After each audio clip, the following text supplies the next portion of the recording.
നമസ്കാരം, പുതിയ വീഡിയോയിലേക്ക് സ്വാഗതം. ഞാൻ നിങ്ങളുടെ മുന്നിൽ നിൽക്കുന്നത് വളരെ വിഷമത്തോടെയാണ്.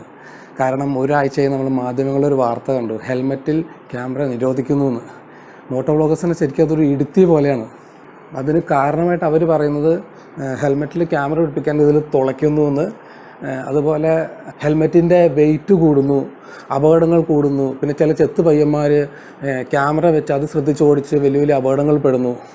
ഇതൊക്കെയാണ് അവർ കാരണങ്ങളായിട്ട് പറഞ്ഞിരിക്കുന്നത്. ഈ വ്ളോഗേഴ്സ് എങ്ങനെയാണ് ക്യാമറ ഹെൽമെറ്റായിട്ട് അറ്റാച്ച് ചെയ്യുന്നത് ഞാൻ കാണിച്ചു തരാം. ഇതുപോലുള്ളൊരു ഹെൽമെറ്റ്, നല്ല ഹെൽമെറ്റാണ്, തുളയ്ക്കുമെന്ന് പറഞ്ഞത്. ഇത് 12,000 രൂപ വിലയുള്ളൂ. ചിലർ 20,000 30,000 അതിൻ്റെ മേലിലും വിലയുള്ള ഹെൽമെറ്റാണ് ഉപയോഗിക്കുന്നത്. അതൊന്നും ആരും തുളയ്ക്കാൻ മെനക്കിടില്ല.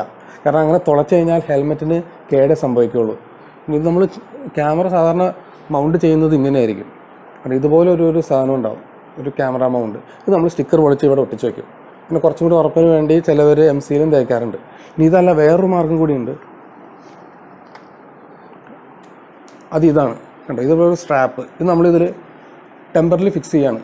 നമുക്കിത് ആവശ്യം കഴിഞ്ഞാൽ നമുക്ക് ഊരി മാറ്റാം. നിരോധിക്കാനായി മറ്റൊരു കാരണം പറഞ്ഞത് ക്യാമറയുടെ വെയിറ്റാണ്. ക്യാമറ വയ്ക്കുമ്പോൾ ഹെൽമെറ്റിൻ്റെ വെയിറ്റ് ക്രമാതീതമായി ഉയരുമെന്ന്. എൻ്റെ അടുത്തിരിക്കുന്ന ഈ ആക്ഷൻ ക്യാമറയുടെ വെയിറ്റ് 85 ഗ്രാമുള്ളൂ. ഇതാണെങ്കിൽ 5.4 സെൻറ്റിമീറ്റർ, അതുപോലെ 4 സെൻറ്റിമീറ്റർ വീതിയും വെറും 2 സെൻറ്റിമീറ്റർ തിക്നെസ്സും ഉള്ള ഈ സാധനമാണ് ഹെൽമെറ്റിൽ ഭയങ്കര ഭാരമാകുന്നത്. അതായത് വില കൂടിയ ഹെൽമെറ്റ് ആരും തുളയ്ക്കാൻ മെനക്കെടില്ല, അതൊന്ന് മനസ്സിലാക്കണം.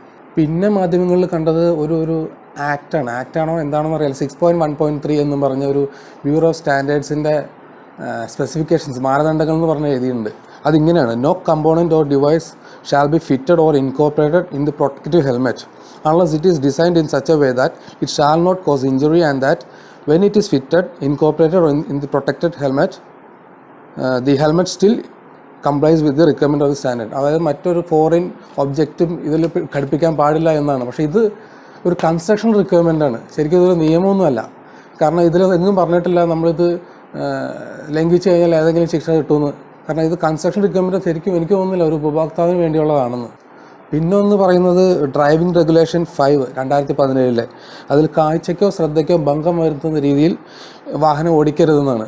നമ്മളൊരു ആക്ഷൻ ക്യാമറ ഇതിൽ ഫിറ്റ് ചെയ്യുമ്പോൾ നമ്മളൊരിക്കലും അതിൽ നോക്കുന്നില്ല അതിലെ വീഡിയോ എങ്ങനെയാണ് വരുന്നതെന്നൊന്നും. എല്ലാം നിർത്തിയിട്ട് നമ്മൾ ഊരിയെടുത്തിട്ട് മാത്രമേ നമുക്കത് കാണാൻ പറ്റുള്ളൂ. കാരണം നമ്മൾ കാണുന്ന കാഴ്ച അതുപോലെ തന്നെ ക്യാമറയിൽ കൂടെ നമ്മളത് വീഡിയോ ഷൂട്ട് ചെയ്ത് ജനങ്ങൾക്ക് മുന്നിൽ എത്തിക്കുന്നു, പ്രേക്ഷകർക്ക് എത്തിക്കുന്നു. ഇതാണ് നമ്മൾ ചെയ്യുന്ന ഒരു ബ്ലോഗർ ചെയ്യുന്നത്.